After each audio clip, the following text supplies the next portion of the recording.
Adab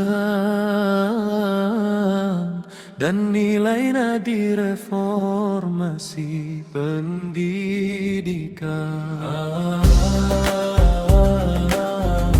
Dan nilai nadi reformasi pendidikan.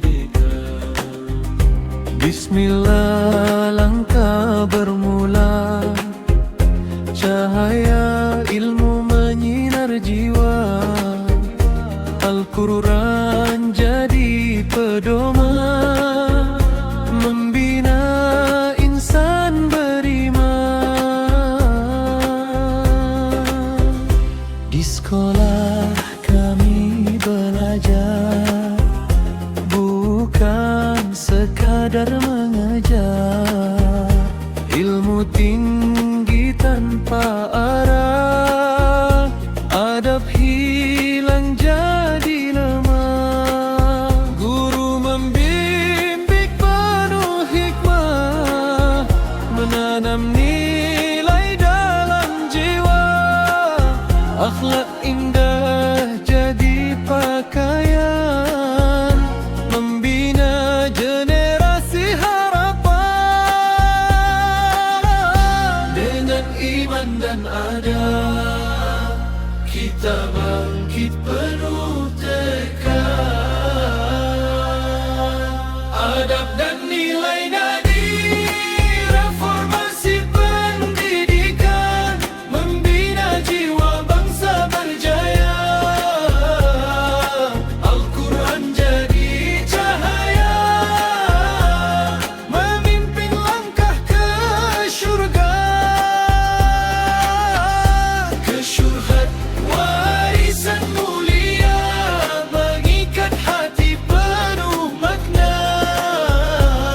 Hari ini kita bersama, mengangkat martabat agama. Tulisan hat penuh seni, melakar iman di hati. Nasyid bergema di jiwa, menyubur cinta yang esa. Generasi penuh beradab, itulah impian yang diharap. Reformasi bermula di sini, dari hati yang suci. Ya Allah, pimpinlah kami, jadikan ilmu ini berarti, bukan hanya di minda, tapi hidup dalam jiwa.